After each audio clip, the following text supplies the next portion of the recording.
Thank you very much, Jonas, and thank you all for being here this evening. I've already blown my credibility with a typo on the first slide. I got the date wrong. Spell check doesn't catch those kind of things. It's really, I remember when word processors first came out, I was very disappointed because they didn't process anything. They made all the mistakes that I made, just made them bigger. So anyway, we'll hopefully do better in the rest of this presentation. I want to thank the organizers who put this all together, from the Kestrel Trust and Smith College. It's wonderful to see this kind of a turnout for this topic. What I want to do is I'll start with just very briefly introducing you to the two ends of this title. First of all, it's a pretty presumptuous title. Forests will determine the future of our climate. And it's deliberately so because forests, and indeed all of natural ecosystems, are considered marginal when we talk about addressing climate change.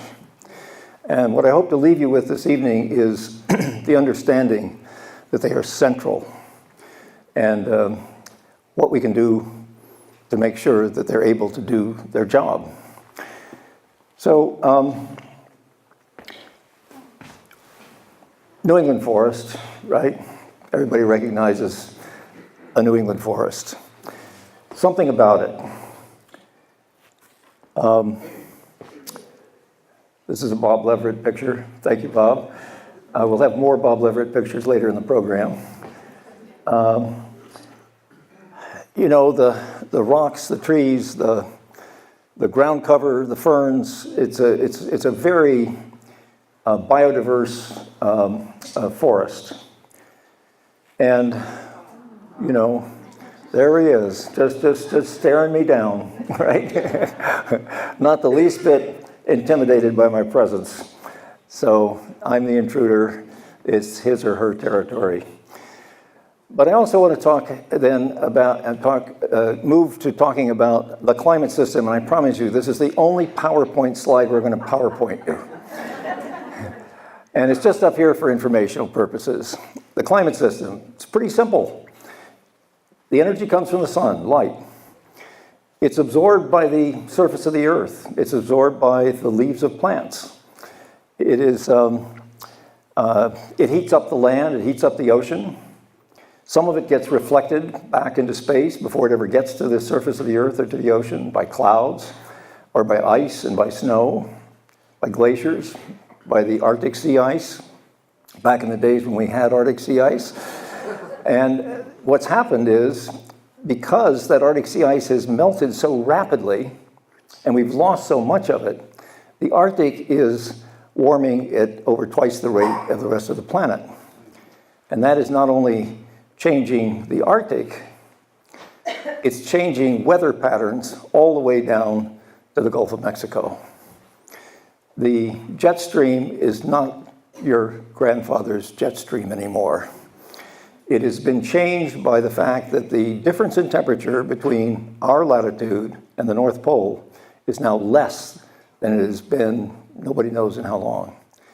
That means that as the warm air rises from our latitude and goes north, and the cold, dense air comes south and creates the jet stream, because the Earth then turns under it, and it looks like the wind is blowing, but actually the current of air, but actually it's the Earth that's turning under a north to south flow of cold, dense air. It doesn't flow the way it used to. And that's why we have 60 degrees today. We're going to have a nor'easter in 2 days. We had temperatures in the single digits just a few weeks ago. And we get these very strange weather patterns, including one where the North Pole is warmer than we are in Massachusetts in January or February. Unprecedented, above freezing. The sun has not shone on the North Pole since last September. And yet it was 45 degrees there one day. Stunning. So things are changing because we have changed this system. And as the Earth radiates heat back to space, there are gases in the atmosphere that trap that heat and they re-radiate it. They radiate half of it up and half of it back down. One of the little known facts is we get twice as much, in energy terms, twice as much energy from the warm atmosphere that's trapped this heat coming down to Earth than we get directly from the sun on any given day. So we are really storing a lot of heat up there and radiating it back down. So carbon dioxide is responsible for about 2/3 of this heat trapping. And then there are other greenhouse gases that come from heat trapping gases that come from burning oil, coal, gas, and wood and other plant material. And the additional greenhouse gases are things like methane that come from fertilizer, or methane comes from cattle and other ruminants, and nitrous oxide from fertilizer, and then all these commercial gases and things that we release. And the Earth's temperature is regulated by these heat trapping gases in the atmosphere. And this little cartoon of the way it works, there's the sunlight coming in. Some of it's being reflected by clouds. Some of it's being reflected from the ocean, from the ice, and some of it's being absorbed. We know exactly, it's 343 watts per square meter, right? 3.5 of those old-fashioned 100-watt tungsten light bulbs. Nobody, younger people don't even know what those are anymore, but for those, there are people in the audience, I think, who remember them. Looking out there, I think you do. And only about half of that, it gets actually absorbed. And the Earth, as it warms up, is radiating heat back into space. That's what those sort of orangey lines are. And it's infrared radiation, radiant heat, and those gases absorb it, and they re-emit some of it out and some of it back down. So that's basically how it works. It's a pretty basic system, and a lot of people don't fully understand it, but I'll show you why it's important and how it works in just a moment. So carbon dioxide being so important, let's just follow the path here. There's something around 860, 70 gigatons means billions of tons. That's just what it's a slide from a research paper and they had gigatons, so I have to use gigatons, but it's billion tons of carbon. And there's about 600 billion tons in growing plants, trees, forests, so forth. There's about 2,200 billion tons in soils there on the far left-hand side. And you can see from industry, fossil fuels, burning industry, we put about 9 billion tons. From land use change, converting land into, cutting down forests and turning it into agriculture, is about another 1. So we have about 10 billion tons going up. And yet every year we only see 4.4 appear. Where did the other part go? Well, about 3 of those tons went into the growing more trees and converted into humus in soils. The ocean absorbs another about a little over 2.5, 2.6. 3 and 2.6 is 5.6, minus 10 is 4.4. That's how it works. We'll see why that's important to keep in mind when we're talking about how we're going to address climate change. Just a little explanation about the way this atmosphere thing works. If you look at a pane of glass, visible light comes in, the yellow. You have the cold outdoors and the warm indoors. But as the radiant heat tries to go out the window, most of it gets reflected back in, right? That's why it's called the greenhouse effect. Because when the French physicist who figured out something was going on in the world, he was thinking of a greenhouse where you grow plants, a glass house. And so the term greenhouse was coined. Oops, wait. And so the glass is like the carbon dioxide. Well, if this had been discovered 100 years later in 1927 instead of 1827, it'd be called the hot car effect. And that's something we've all experienced. Many of us have not been in a greenhouse, but all of us have been in a hot car. And hot oven or hot car, it's the same thing. Don't leave your dog or your child in the car. And over here just shows how rapidly, if you leave, it's 75 degrees outside, it takes only 10 minutes for it to be 100 degrees inside on a sunny day. It takes 30 minutes you're at 120 degrees. If it's 85 outside, you are at 140 degrees in just 15. If it's 100 degrees outside, 15 minutes is 140 degrees. That's lethal. That's lethal. So the hot car effect is not something we want to do on Earth. But this is what we're seeing. Hot, extreme heat danger. This was taken in Death Valley with all those heat waves you can see. And what it does is to illustrate just exactly, this is the manifestation of what I just described. This is why the Earth is heating up. We're putting more and more of these heat-trapping gases in the atmosphere. So it's like we're putting triple pane windows on instead of double pane windows. And it's reflecting more infrared radiation back inside. That's good in your house. It's not good here. And so this is what's happened with carbon dioxide. If we go all the way back to pre-industrial times, the number on the left is 280. And that's, 300 would be 0.03% of the atmosphere. This is in 300 out of 340 there in 1980 is 340 carbon dioxide molecules out of every million air molecules. That's all that it means.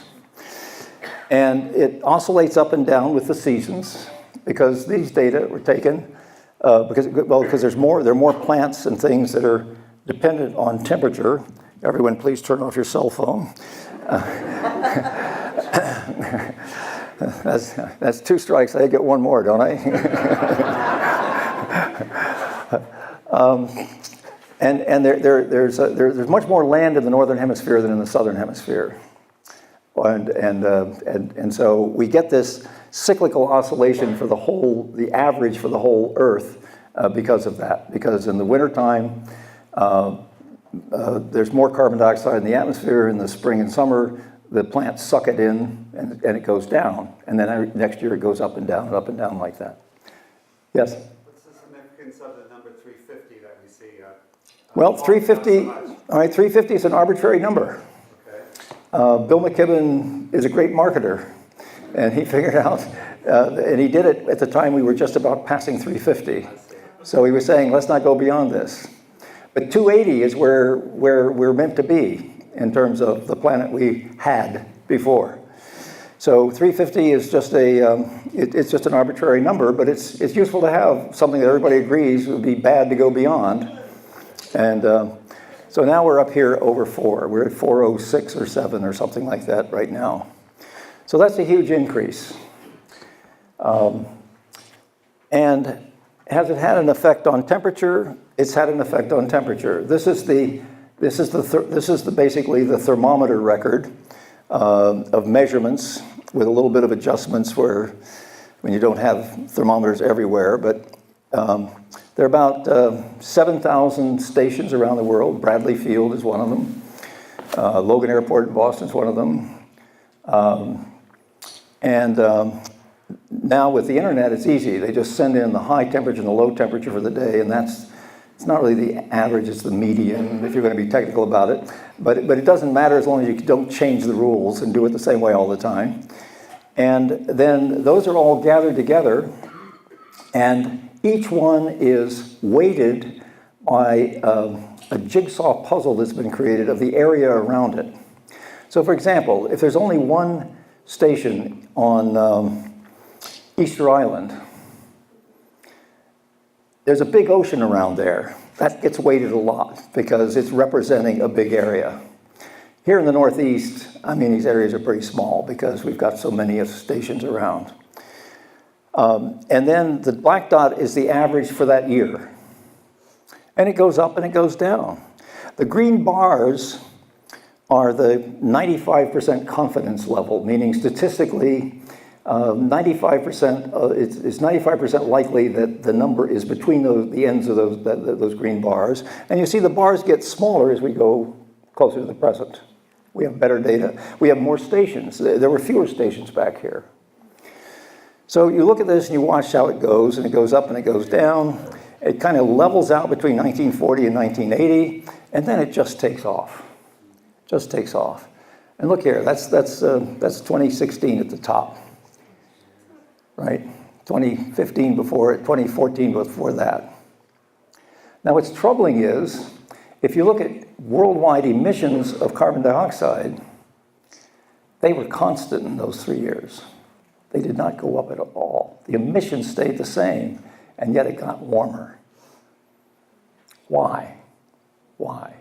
When we understand that, we then see what we might do to address the problem. So there's the United Nations Treaty, 1992. The ultimate objective of this convention is stabilization of greenhouse gas concentrations in the atmosphere at a level that would prevent dangerous anthropogenic interference with the climate system. In other words, we don't want to change the heat-trapping blanket in a way that's going to be dangerous to all of us, right? And such a level should be achieved in a time frame sufficient to allow ecosystems to adapt, to allow us to be able to ensure food production, and that we don't threaten economic development. Why would we want to threaten economic development, right? I mean, we're destroying economic development by having global warming, but nevertheless, that's what was in there. But at least there's a time concern. It's not just getting to that level or keeping that level, the concentration low, but we should do it in a timely fashion, because if we don't, we have bigger problems. Well, in Paris, as you know, we got an agreement, and every country in the world agreed. Although one of them is trying to disagree right now.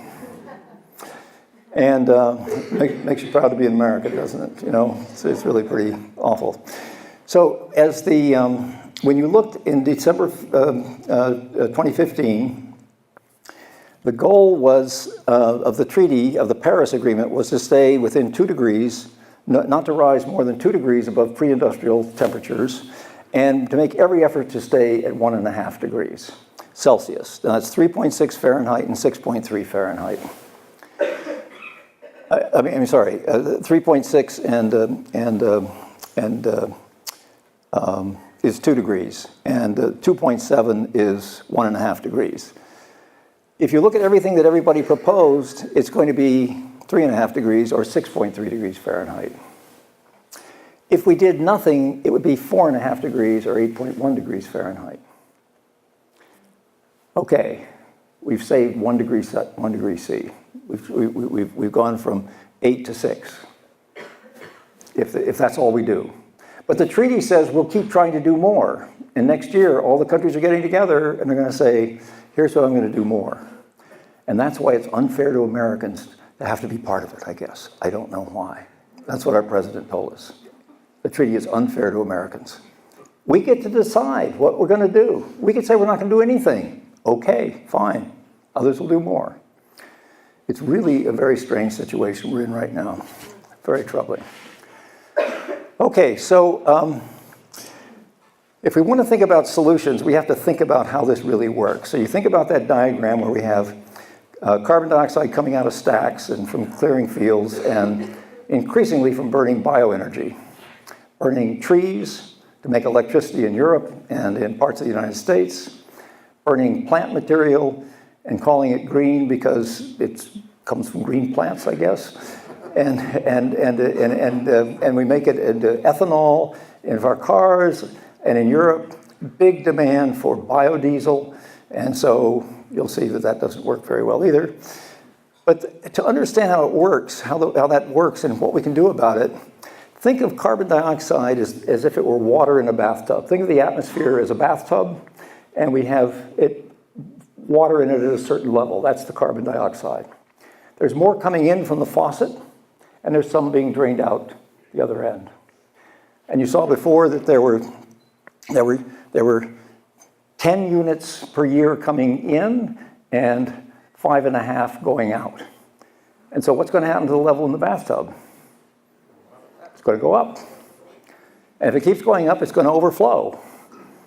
That's a metaphor for a bad outcome if it's carbon dioxide. All right. So we have these two things going, and the reason that carbon dioxide kept increasing, even though we leveled off our emissions, is because emissions still exceeded removals, right? We didn't bring it down. It's still going in the same way it was the first year we hit that level.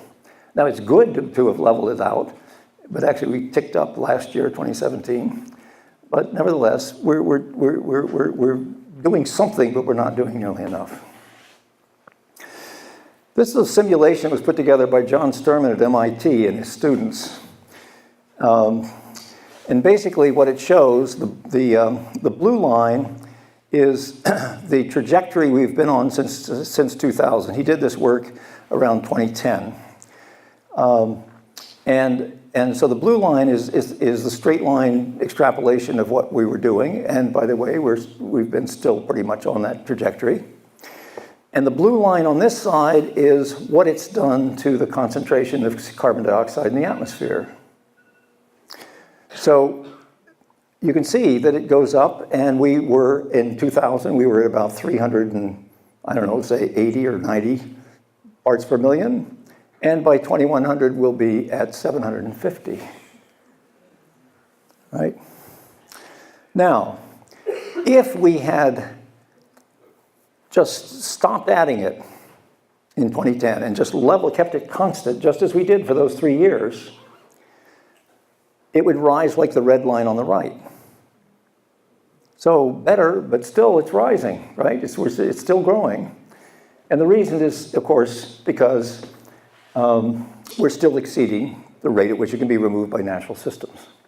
By the way, one of the provisions of the Paris Treaty is by 2050, we will all agree we're not going to add more carbon dioxide to the atmosphere than natural systems can remove. Promise? Well, we'll see.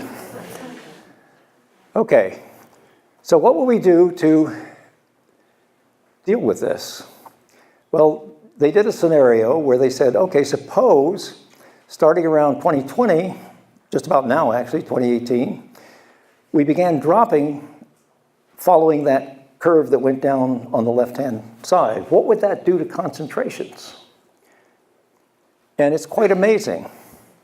Brings it in right on target, 450 parts per million. We won't exceed 450 parts per million. 450 parts per million will probably exceed 2 degrees, but you know, it's still, we've stabilized it. That's really good. And the reason we've stabilized it is because the top line is where we reduced emissions so dramatically. The removal rates become equal. They're equal to the emission rate. So that would be meeting the Paris Agreement. Our emissions do not exceed the rate of removal.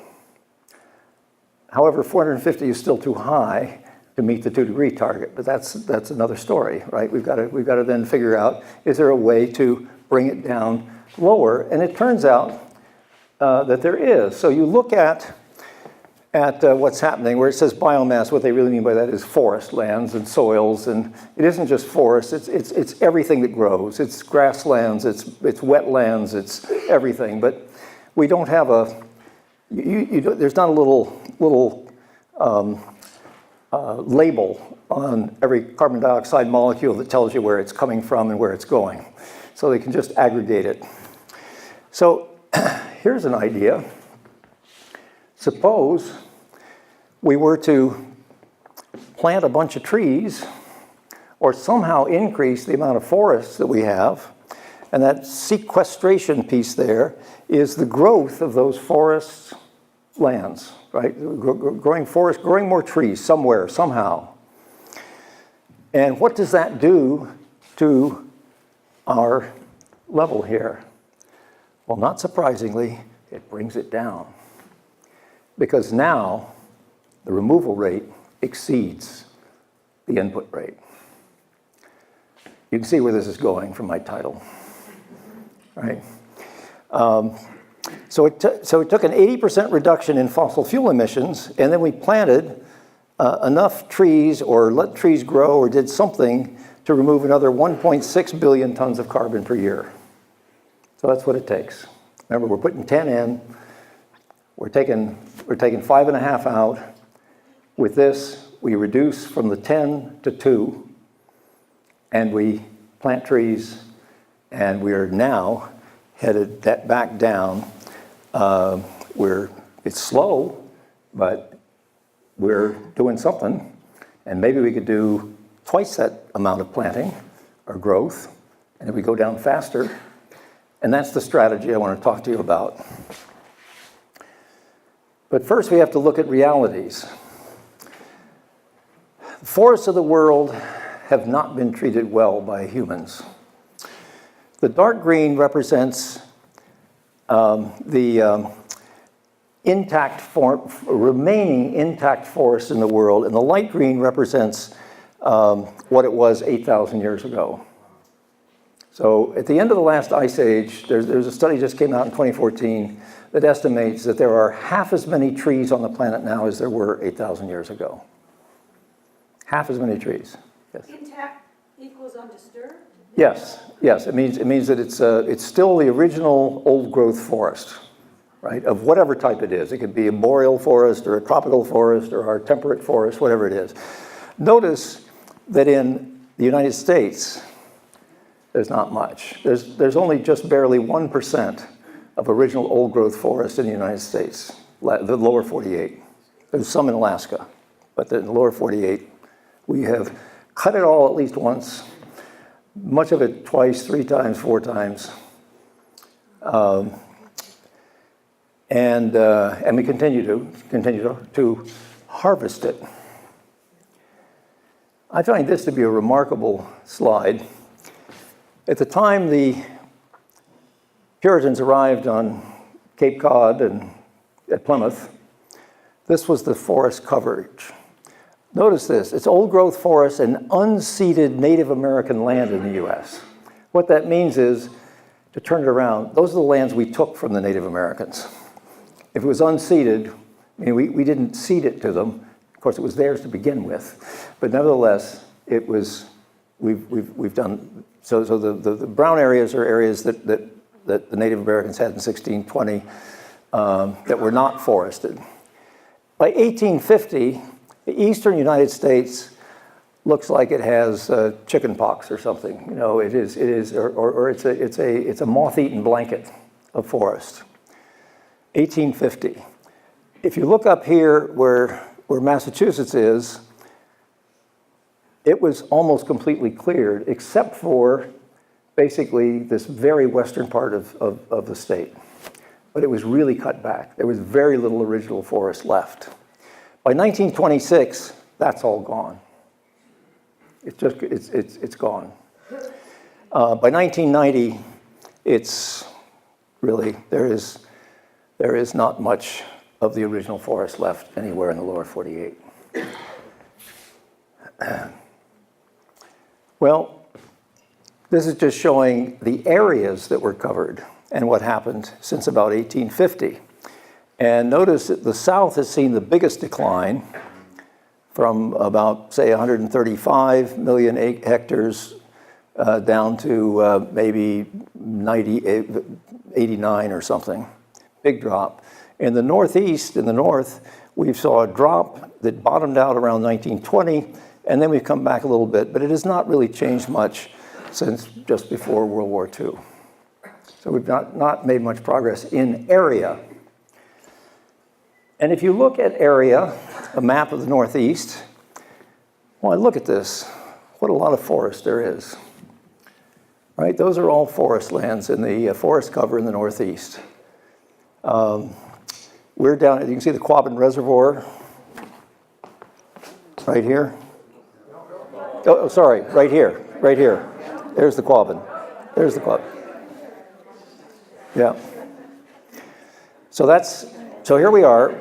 The Connecticut River, you can see where that is, and you can see what's west of it, and you can see what's east of it, and there's a fair amount of cover But if you look at a different measure, which is carbon density in forests, this is, of course, false colors, but this is an attempt to find out how much carbon is stored in the forests in this region. Look at Maine. It's bright pink. That's 40 tons per hectare, which is about something like 15 or 18 tons per acre. Look at western Massachusetts. It's the deep green, 130, about 60 tons per acre. Why are our forests have three times more carbon in them than Maine? What? Well, in Maine, they've had a pulp and paper industry since the beginning of time, or the beginning of settlement. And it's been cut over and cut over and cut over. I was up there giving a talk recently, and I was asking about this, and I said, well, why can't they start an industry where you make 2x4s? I mean, we're importing all our 2x4s from Canada, from Quebec or someplace. Why can't they grow them in Maine? They said there are not enough trees in Maine that are big enough to cut a 2x4 out of. They have been the trees are all so young, and the soil has become so depleted that it's not regrowing. Just one other thing I just noticed the other day as I was putting this together. If you take Massachusetts and turn it on its side, or turn it 90 degrees, and lay it on top of Vermont, there's almost as much carbon stored in Massachusetts as there is in Vermont. I thought that was a really interesting observation, and I hope you do too. And that there's this, you can see the Adirondack Forever Wild right here, right? So that's been regrowing. What was that, 1898 or something like that? 94. What? 1894. 94. Okay, I knew I'd have an expert in the audience who could straighten me out on that. But anyway, since the end of the 19th century, you're not allowed now to do forestry in there, so it's forever wild. Well, but not on a big commercial scale. There are areas in there that have to be left uncut. I don't know, and Bob, you maybe have the answer to this, but in western Massachusetts, I think we just forgot to cut it, right? What are you asking, Bill? Well, about why we have so much more carbon density than most of the rest of Maine and other parts of the East. What? Well, that's right. I mean, Savoy State Forest and Mohawk Trail State Forest are kind of up and down. But it was cut at one time, most of it. But there are patches out there that are I mean, I discovered when I first started teaching at Woodlands many years ago, Hank Art of the biology department, we were both young whippersnapper professors, and at town meeting there was this motion to allow the cutting of the hemlocks on Stone Hill, which was a town-owned woodlot. And we couldn't figure out well, they needed $5,000 because the Conservation Commission had overspent $5,000, and so they were going to do this. And we went out and looked at it. Here were these trees, which probably dated to the time of the American Revolution, the settlement of Williamstown. And they were all going to be cut down. They didn't do it. They didn't do it. We teamed up with local, and here we go, we're the outside, you know how it is in a college town, right? They're the town group, and then there's the college group. And we teamed up with, we made a discovery. We had a walk. People came, and there's a stone bench there. It turns out many a proposal was made at that stone bench. And we won. Love conquers all. Just don't forget that. So here's the situation. We have all of this here, but that's just the beginning of the story, as you'll see. So let me just show you a few other things. We all know that a lot of bad stuff is going on in our forests. Fire. Look at the fire in the upper right there in the west. Losses. Wind damage from hurricanes and things in Louisiana and East Texas. Drought in parts of the country. Insect damage. Those bark beetles in the west are just damaging trees like mad. Converted means converted from forests to other uses like agriculture. But this is the loss of carbon from harvesting in the upper left. And you add it all up and it looks like this. What's really astounding is that the emissions from harvesting, the carbon that's released, that's lost because of that, is about equal to the total fossil fuels used by the entire building industry, that is, residential and commercial buildings in the United States. It's never talked about. It does not appear in the numbers. Everybody says, oh, we're doing fine because our forests are offsetting 11 to 13% of our fossil fuel emissions. But then they don't count the emissions that come from the harvesting. And by the way, 11 to 13% is less than half of what it is for the global average. So we're unlike Lake Wobegon, we are well below average here. This is where we are. So this is, these are, so you can just see it here. There are the different categories. The red is just from harvesting. Everything else is insects, fire, wind, drought, and conversion. So that's something that needs to be dealt with. Now, meanwhile, over in Europe, there was this headline while I was there just a year ago. UK carbon emissions fall to 19th century levels as government phases out coal. Wow.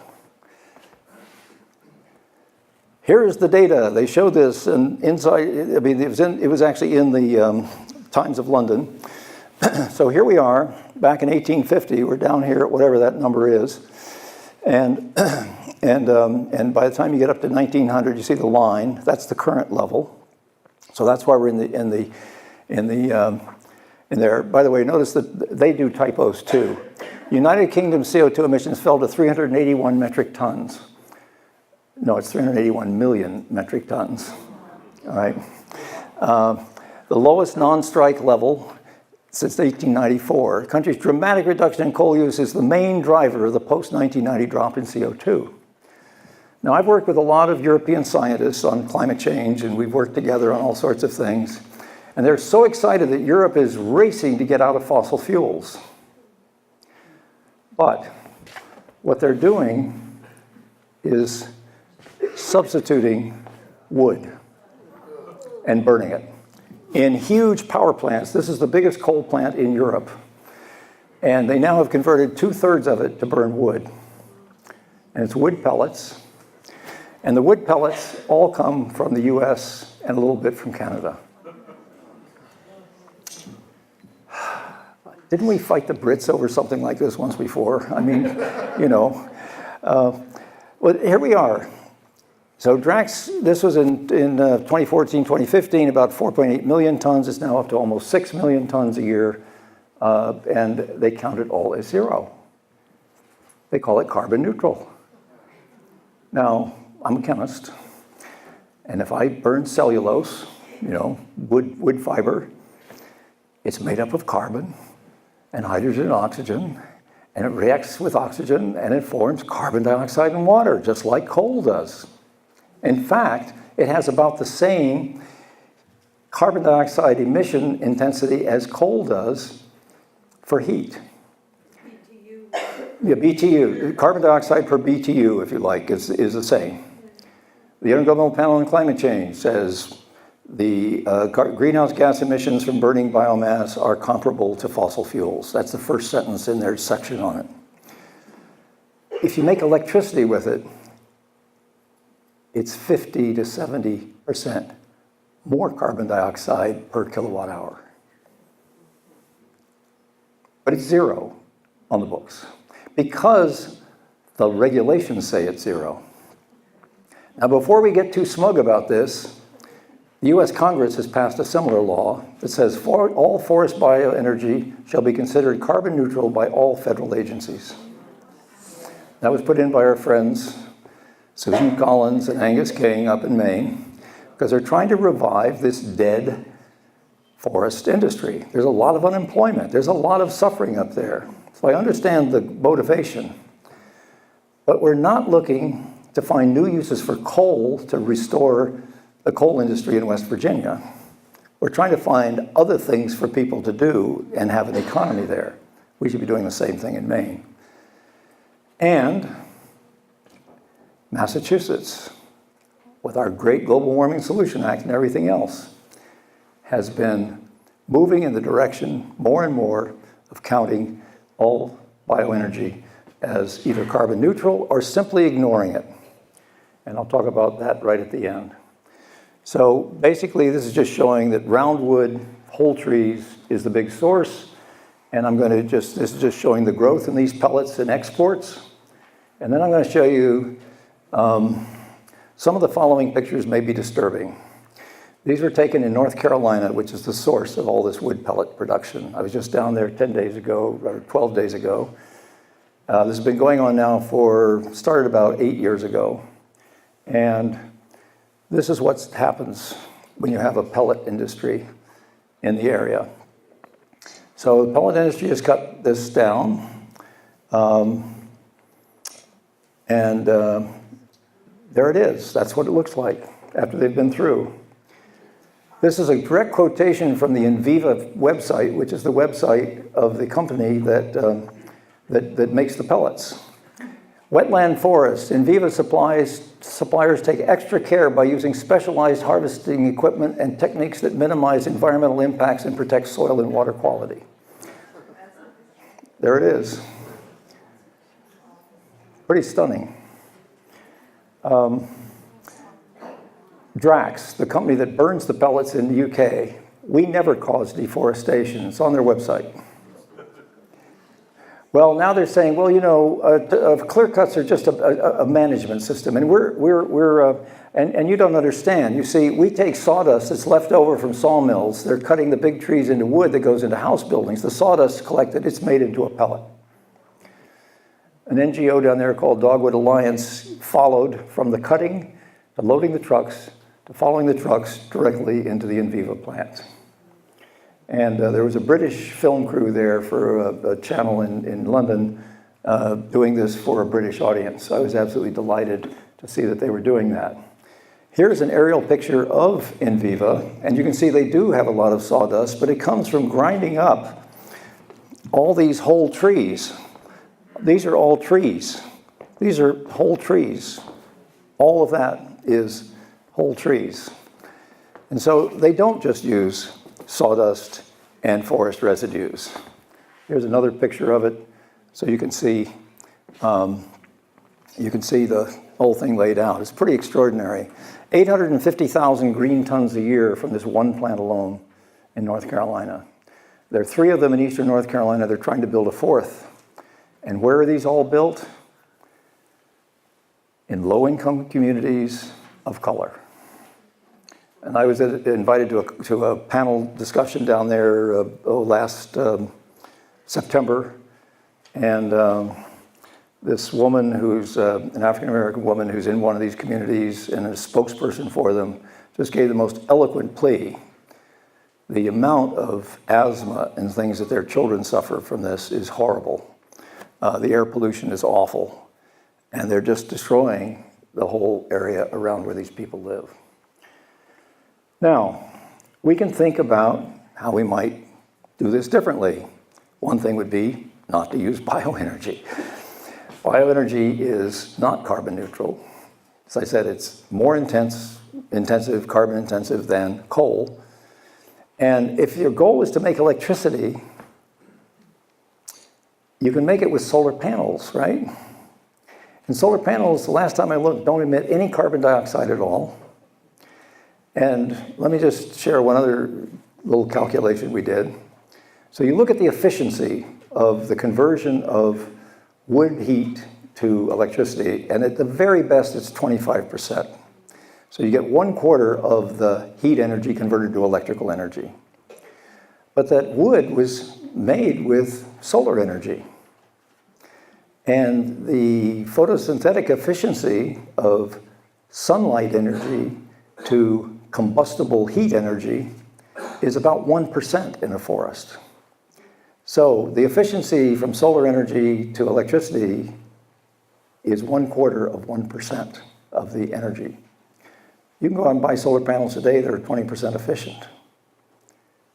1/4 compared to 20 is a factor of 80. In other words, you could put solar panels on a piece of land and you'd have to have a forest 80 times that size to manage it consistently, to get enough wood to keep that plant going.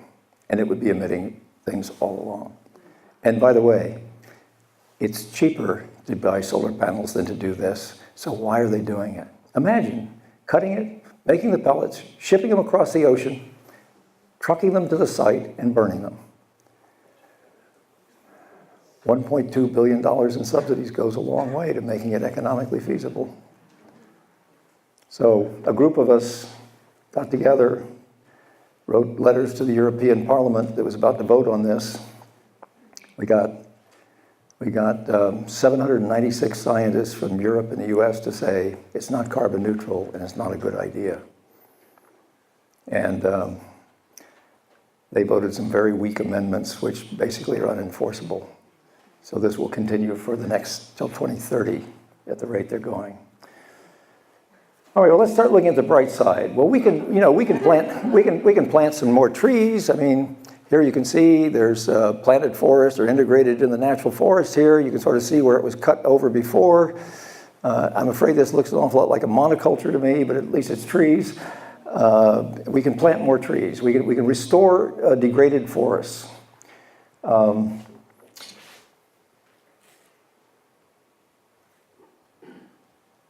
So this is what our typical New England forest looks like now.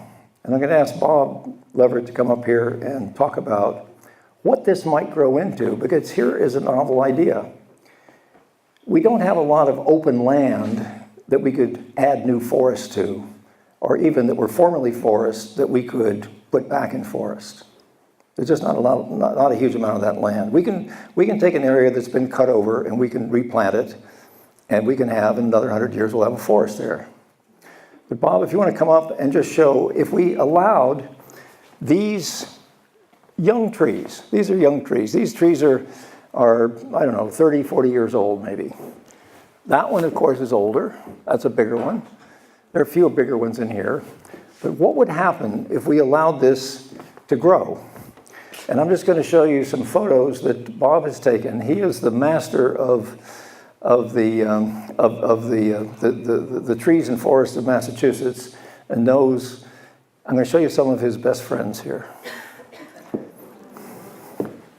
Thank you very much, Bill. And when Bill asked me to narrate on the images, he asked for some pictures to sort of showcase what we have. You know, it didn't take me long to go through my list and choose the ones I thought that told great stories. And the story that they tell is something that you don't really read very much about. In fact, most people really don't know that we have such trees. But the one over on the left, the white pine growing Mohawk Trail State Forest, we started measuring that tree back in 1992. Jack Sogan and myself, we used a surveyor transit then. We climbed it 4 times, taken it out, measured it, and now we measure it with high precision lasers. It happens to be 175 feet in height, and as such is the tallest living thing we know of in all of New England. And it's still growing. It's about 150, 160 years old. It holds about 670, 680 cubic feet in the trunk alone. It's been a working tree for the environment. That's in Franklin County, but we're here in Hampshire County. We don't want to be left out. Do we have anything to crow about? Well, yeah. The trustees property over at Bryan Homestead, Cummington, Mass.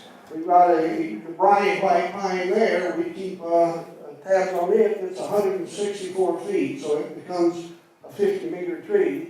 It's about the same circumference as the two. It's a little less, it's a little younger, but good grief, folks, 164 feet is about 15 stories. Where did such trees come from? Well, we got them. And they're in small pockets, but they really show us what western Massachusetts can produce.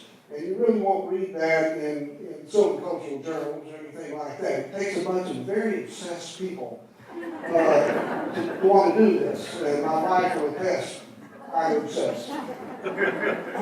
So what else can we see there? Is it just white pines? No. Here's the state champion Bryant, on Bryant property again, the trustee's property.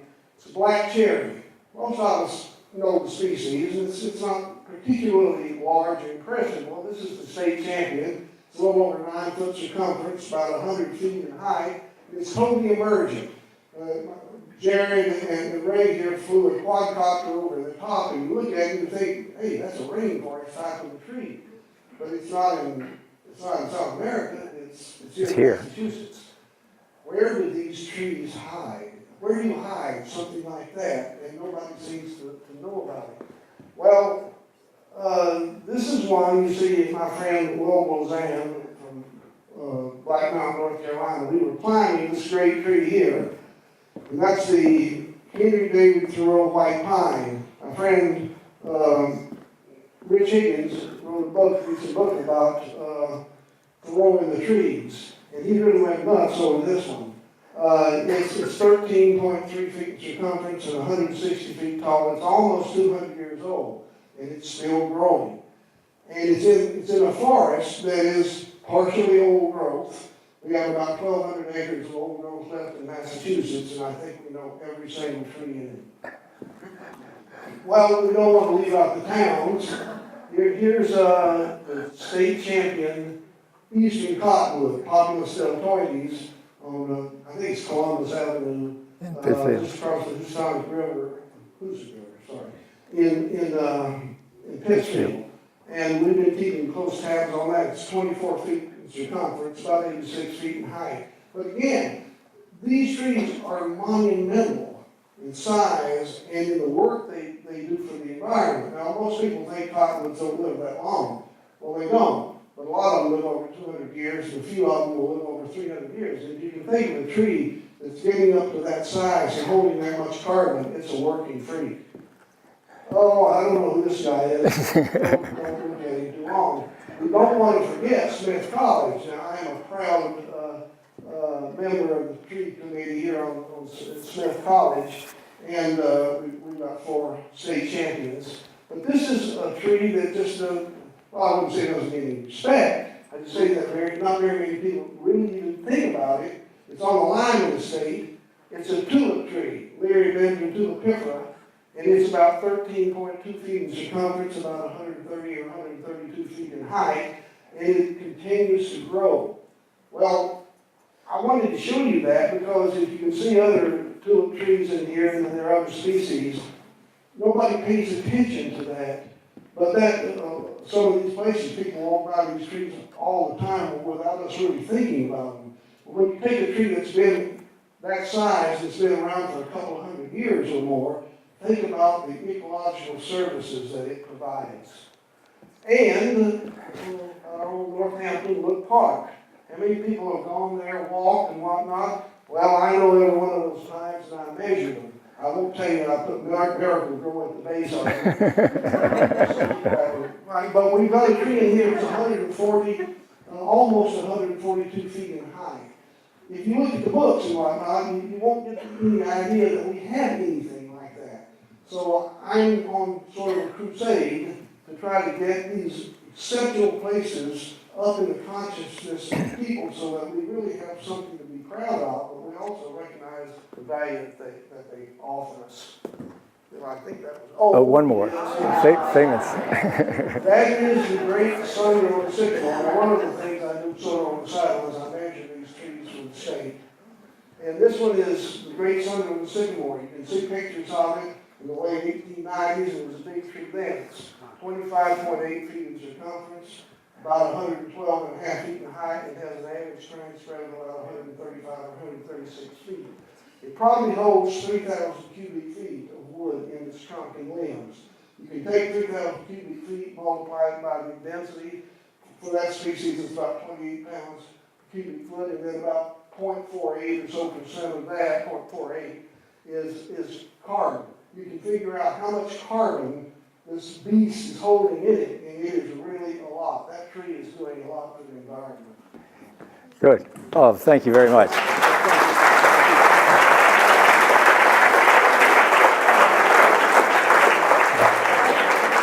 Bob is my favorite tree rapper. That was wonderful. Thank you. Let me just wrap up here, and then we'll go to questions and answers for everybody. So now there's this proposal to have something called the Mohawk Trail Woodlands Partnership, and the red shows the areas we're talking about. It's these towns, and it was proposed by the state, it would, see, there are about 360,000 acres out here, 82% forested, 60% designated as core habitat and critical natural landscape, and so on. And this proposal would be a management plan. Here are all the towns showing exactly which ones they are, a little bit north of here. But it would, it talks about, the legislation talks about conservation and so on, according to a plan. Well, I was curious about this, so I looked at the makeup of the board that runs this thing and discovered that it was the U.S. Forest Service, and it was an organization that when you go to their website, they advocate making wood pellets for heat. And so my experience in North Carolina, my experience in what's going on in Maine, I sort of feel like we're in a pincer movement here from the south and the north. This would not be good. Maine is trying to create a port in Portland, Maine to ship more pellets to Europe. The U.S. Forest Service has an old office whose job is to increase exports of wood products from the United States. They're trying to open up trade with China to sell our wood pellets, our forests, to China. So here is something that will give you a sense of proportion. If you look at the difference between different parts of the country, the south, the green line, has very few trees that are 100 years old. They've all just been taken out, and they're just taken out over and over again. Our situation here, the purple line, is that our maximum is about 75 years. That's kind of the maximum. Those trees have hundreds of years to grow if we let them grow. So there's a huge opportunity to have additional carbon sequestration, and we get a bunch of other fringe benefits in there as well. And to come to your point about the size, there's always talk about we'll do sustainable forestry. So we cut down an existing forest, and we plant little trees. And if you manage them on a 60-year rotation, in the southeast it's a 25-year rotation, then this is the amount of carbon that's stored in those two different forests, right? Almost, 2.5 times or something more in the old forest than in this sustainably managed forest that we cut down every 60 years, because those trees are smaller. And if you look at why that happens, this is a simulation sort of thing. So the carbon stored in the forest is on the left, that green line going to the top. So then it's cut. And then you do a plantation or something, and the trees grow, and the carbon goes into them, and then you cut them, and again, and you cut them. And the difference between where the green area is and the gray area is the carbon that's forever in the atmosphere from the initial cutting. So it does not make it a good idea to do that. Now, we know that's wrong in Indonesia and in the tropics, in tropical countries, where they take these beautiful tropical forests and turn them into palm oil plantations, so that we can, look at prepared foods. Every prepared food has palm oil in it. Almost every cosmetic has palm oil in it. And in Europe, a lot of the biodiesel has palm oil. It burns better than diesel fuel. So the Indonesians are making a lot of money doing this, but look at this terrible conversion. And by the way, the climate treaty says we ought to do something about forests in the tropics. But what do? We take a forest that looks like that in North Carolina and turn it into this. Now, where do you think there's more carbon stored? Just look at this picture, right? The one on the left has a lot more. And so this will be harvested about every 25 years. That's 25-year growth right there, probably. So it is really a bad deal to do that. And so I just wanted to close by saying that in this act, they talk about, finally you discover that there's a plan hidden in the legislation that's just mentioned as a plan. You go and read the plan for this Mohawk Trail Partnership, and the word pellet appears 38 times in the report. And we were told over and over, oh, there's nothing about wood pellets here, there's nothing about it. It's right there in plain sight. So there are people who are working against this, and if you care about this, you may want to talk to some of them. Some of them are here in the room. They'll be out, I think, outside, handing things out. There's some handouts here that people might want to take with them. There are no climate scientists on this, consulted on this. And here's Federal or state? state. It states, Massachusetts, but the Forest Service is going to give us all this money to do it. And they are on the board that decides. And if you go in, there's no way to get out. Well, if you become part of this partnership, there's no way. If you decide you don't like it, if the town of Peru doesn't like it, you can't withdraw. There's no provision for withdrawing. So it's a pretty, I don't know, I think it's troubling legislation. I've worked on policy for many years, and I think this is poorly drawn policy, or maybe it isn't poorly drawn. Maybe there's a reason for it. So instead, if you did something that was much more about promoting our forests and what they're useful for ecologically, sure, there'll be some harvesting of something, but keep it small and local. That might work. And then there's this alternative. I have a statement. I met with the chair of the environmental committee Yes. years ago. Yes. And he assured me there would every reference to biomass Right. and pellets would be taken out of the bill. Yes, we've been talking with him. He said that he would do that. The problem is at the meeting where the participants said they were doing it, they said, we'll take it out now. We can always put it back in later. All right, so, I think I congratulate Representative Smizik and others for doing that, but it's no guarantee that it stops the problem. Department of Energy Resources came out, over the fall, they had this whole thing about promoting wood chips and pellets and giving subsidies for it. And they're big subsidies. So basically, each of these towns would get money and a free big boiler to heat their schools or their municipal buildings.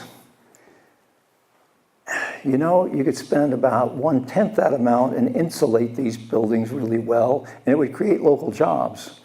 These industries don't create jobs. Pellet factories don't create a lot of jobs. So anyway, it's a hugely problematic thing. They released it on December 29th, and I don't know where this is going, but it's really troubling. They heard from hundreds of people, and many in the scientific community like me who said it was a really bad idea. So let me just close with, not the whole world is not going crazy on this. At the climate meeting in December, this was a statement that was made. Sustaining and increasing forests is vital to get on track in time to meet the Paris Climate Change Agreement's goal to keep the average temperature below 2 degrees and if possible below 1.5. This is written by a Brit, obviously. The maths, plural, of climate science show that meeting this goal is impossible without nurturing forests, which from the atmosphere's point of view are a massive sink of carbon locked up in trees, plants, and the soil, and a source of oxygen through photosynthesis. Now these are diplomats speaking. They seem to do better than our politicians in getting this right. And then the director of the International Union of the Conservation of Nature goes even further. Our planet's forests are being decimated at an alarming rate. Putting a stop to this destruction is crucial to tackling climate change, reducing poverty, and feeding a growing global population, in line with the Paris Agreement and the Sustainable Development Goals.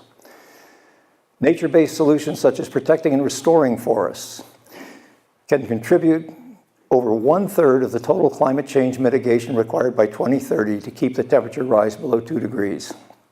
More decisive collective action is now needed to seize this opportunity. There it is. That says it about as clearly as I can imagine saying it, that it's not possible to address climate change without dealing with forests. If we don't use forests, we don't get there.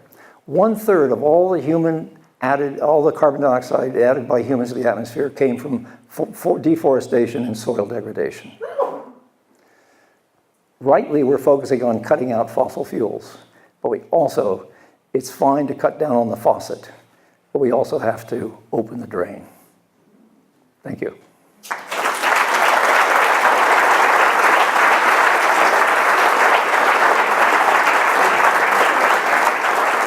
Funding for Simsbury Community Television is provided in part by contributions from viewers like you. Thank you.